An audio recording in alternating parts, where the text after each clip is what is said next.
Do you ever find yourself waking up feeling just as tired as when you went to bed? Maybe you wake up with a headache, or you just don't have that spark you used to. You try to eat right. You try to stay active, but something still feels a little off, especially in the morning or during the day.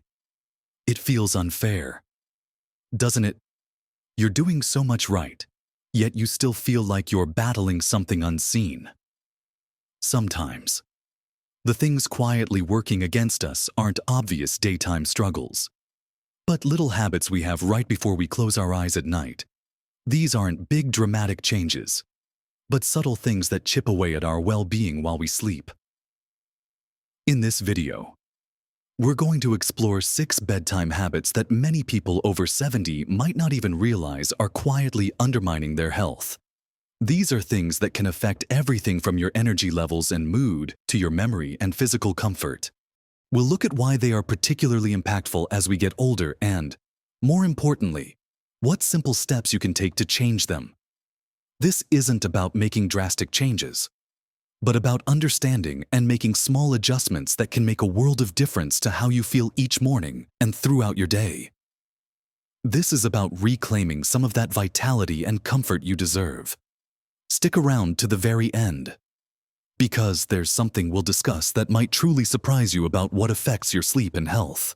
Let's dive right in and start with the first habit, one that seems so harmless on the surface but can have a significant impact: not having a consistent bedtime.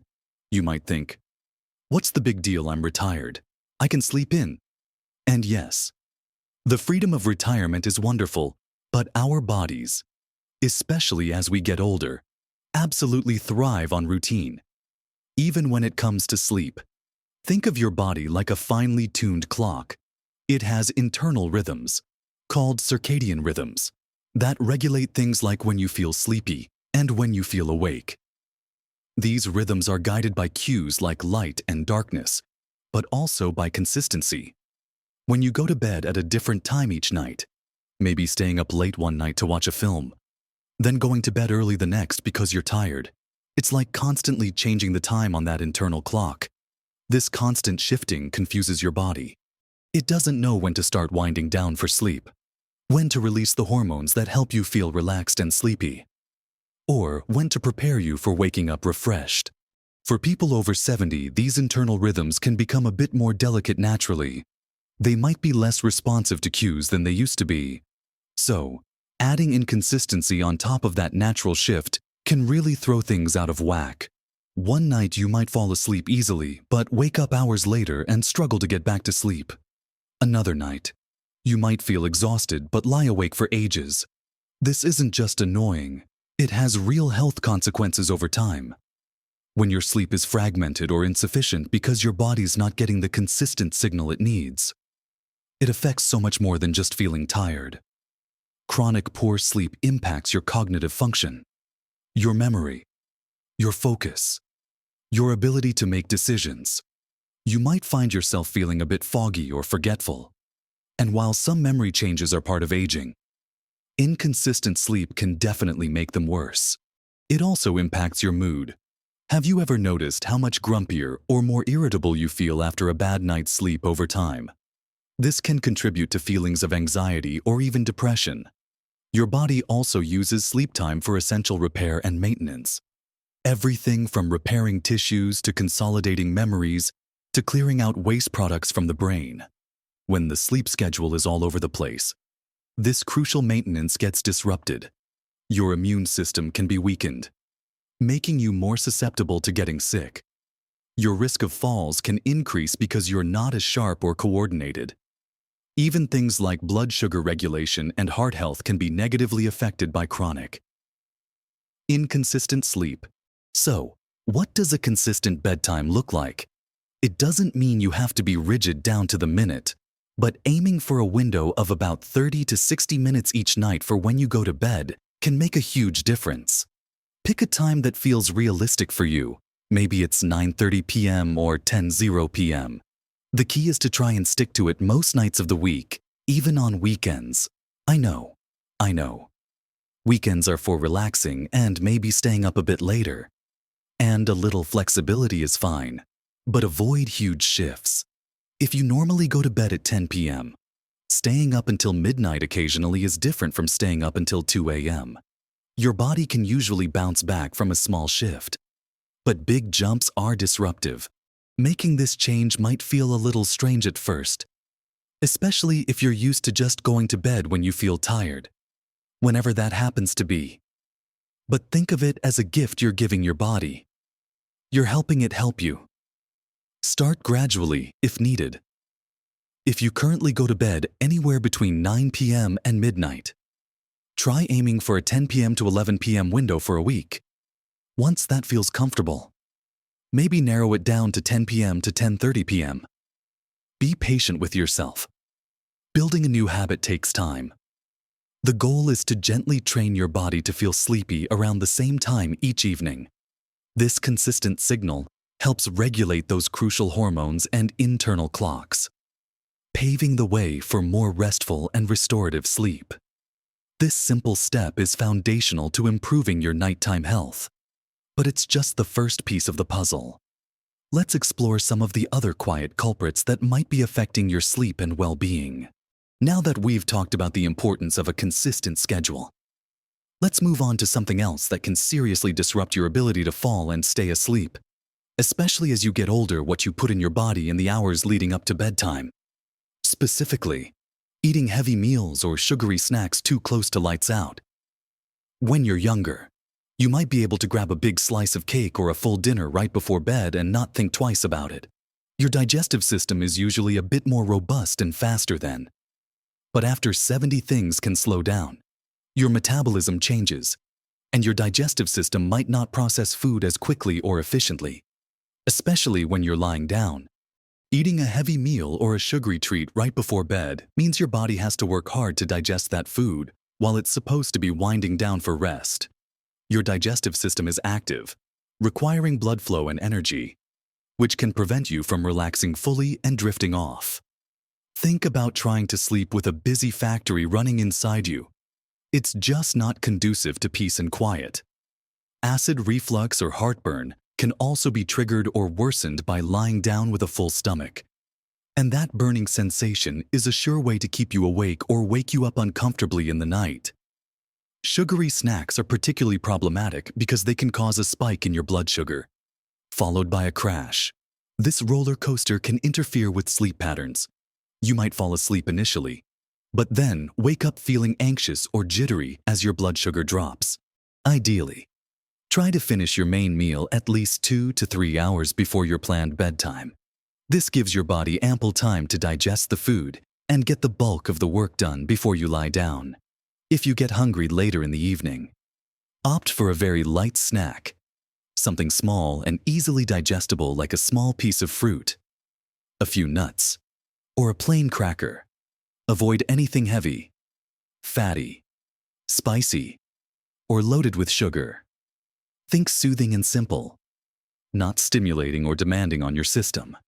This isn't about going to bed hungry, which can also keep you awake, but about finding a balance. A light stomach is much more likely to lead to a restful night's sleep than a full, working overtime one. Another major disruptor in the modern world, and one that many of us are guilty of, is too much screen time right before bed. I'm talking about your television, your tablet, your smartphone, your computer, any device with a glowing screen. Now, I know how tempting it is to scroll through news articles, check social media, watch a show, or even play a game in bed or on the sofa just before you plan to sleep. It feels relaxing, a way to unwind. But unfortunately, these screens emit blue light. This type of light is very similar to the light your body uses to understand that it's daytime.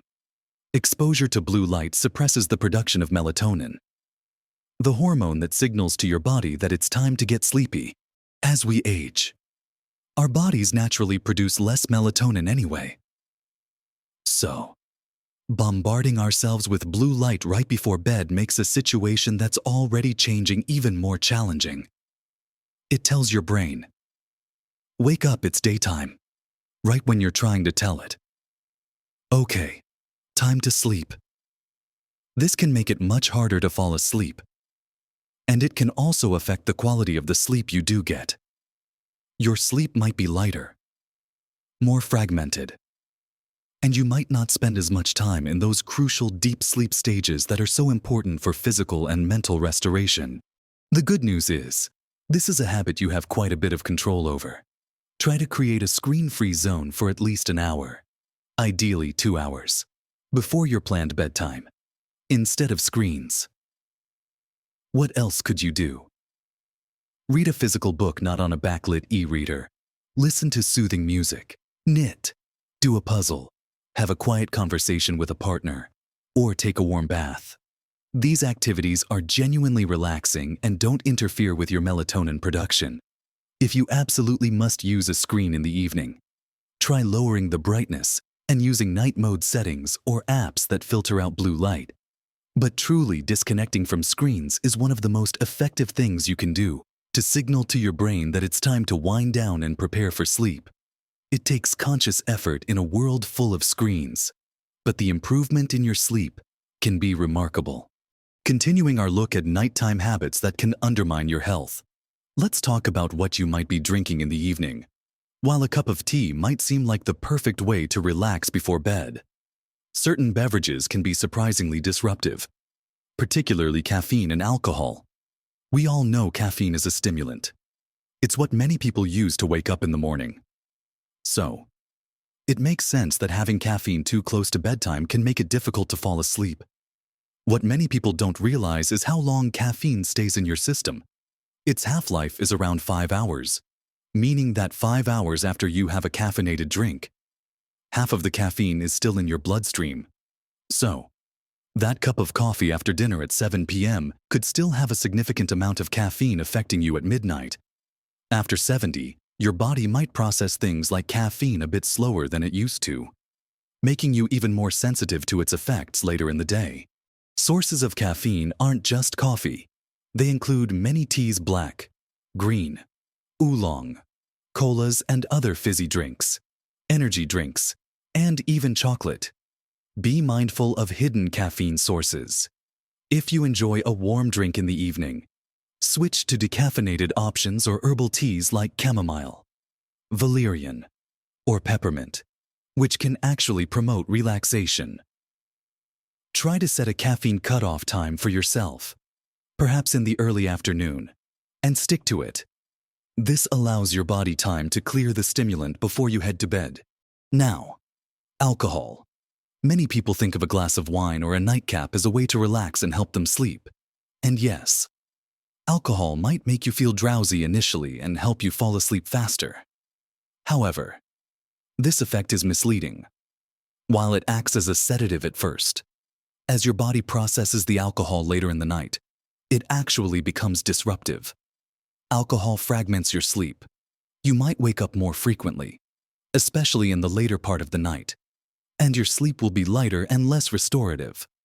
Alcohol also suppresses REM sleep, which is the stage associated with dreaming, learning, and cognitive function.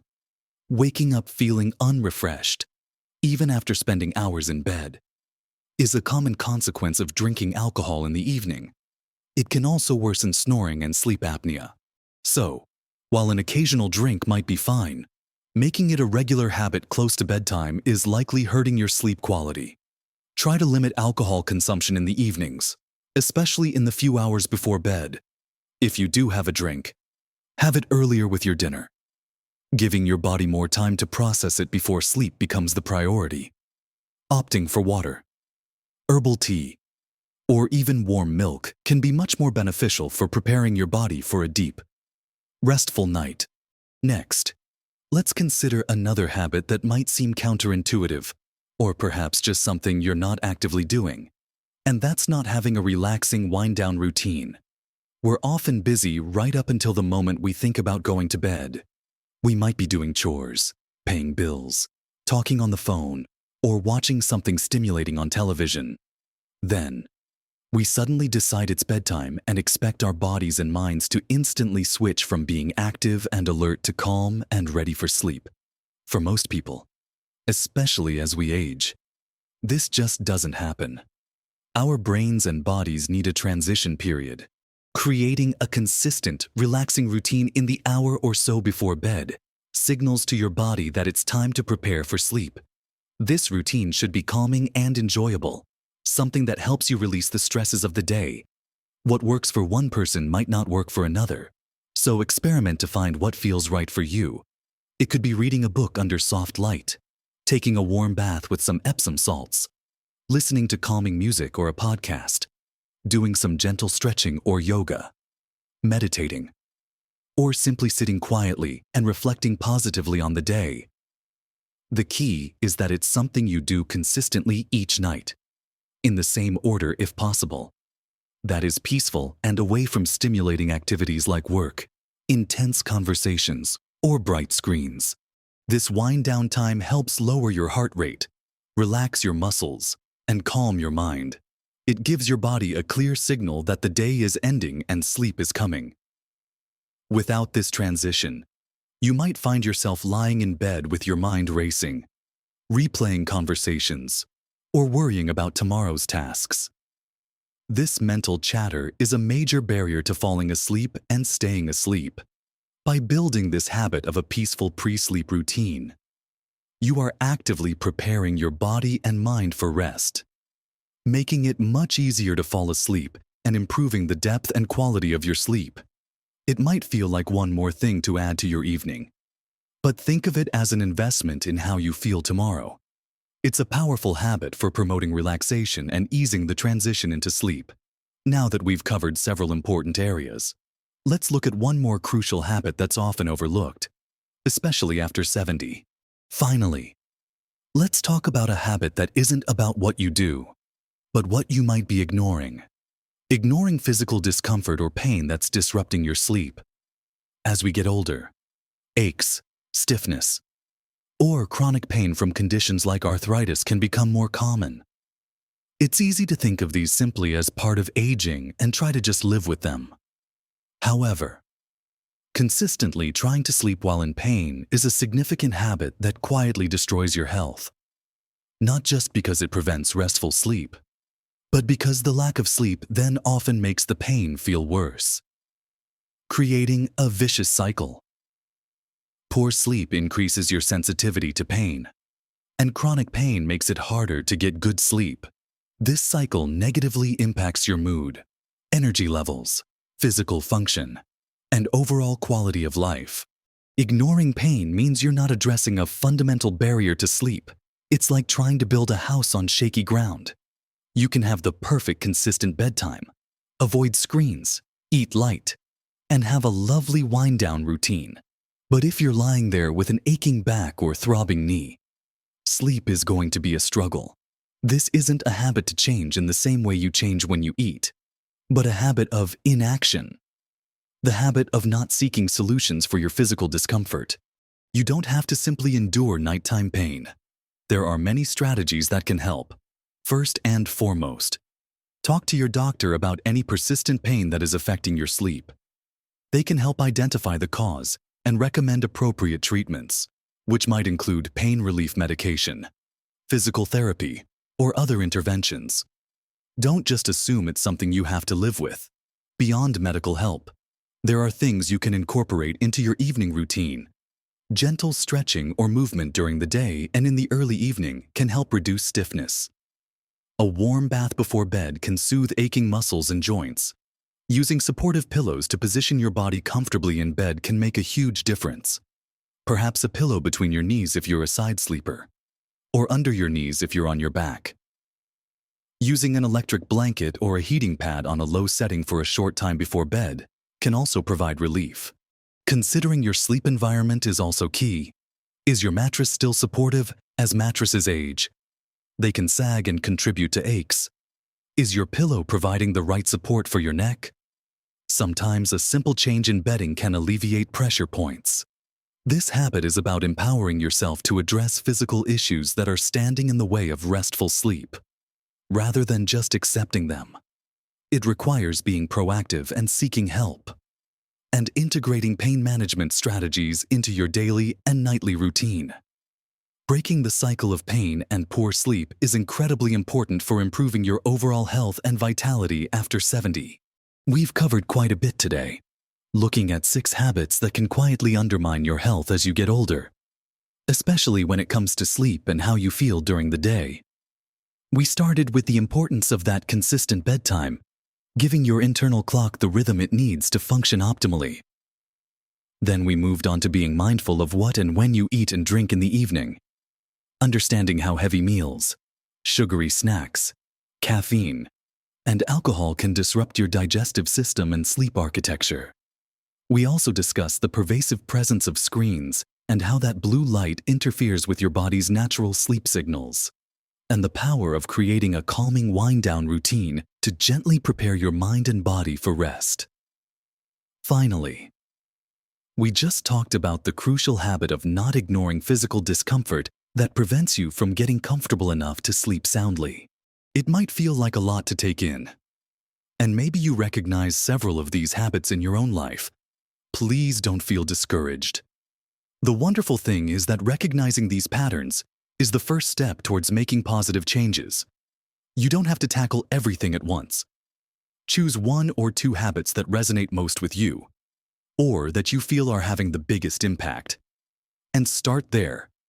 Small, consistent changes are much more sustainable and effective than trying to overhaul everything overnight. Maybe you start by simply setting a bedtime window for yourself. Once that feels like a comfortable routine, then perhaps you work on putting away your tablet an hour before bed. Then, maybe you focus on switching your evening tea to a decaf option. Remember, you are not alone in facing these challenges.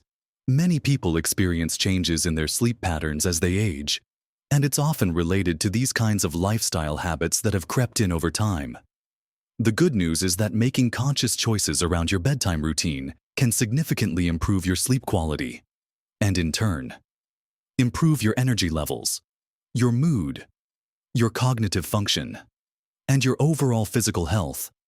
Think of this not as a list of rules to follow perfectly, but as a menu of opportunities to nurture yourself. Each small step you take towards a healthier bedtime habit is a step towards feeling better, being more present, and enjoying your life more fully. Your body has incredible resilience, and even small adjustments can yield noticeable benefits over time. Be patient with yourself as you implement these changes. There will be nights when things don't go perfectly, and that's okay. Just gently steer back towards your goals the next evening. This journey is about progress, not perfection. What resonated most with you from these 6 habits?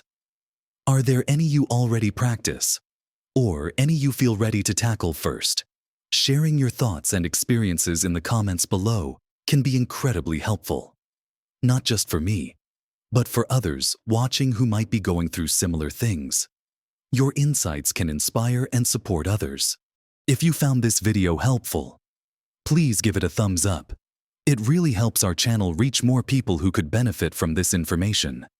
And if you're looking for more practical tips and guidance on living your best life at every age, make sure you subscribe to the channel and hit the notification bell so you don't miss our future videos.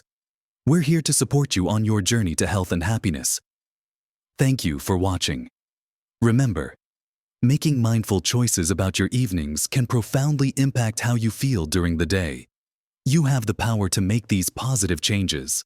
Live your best life at every age.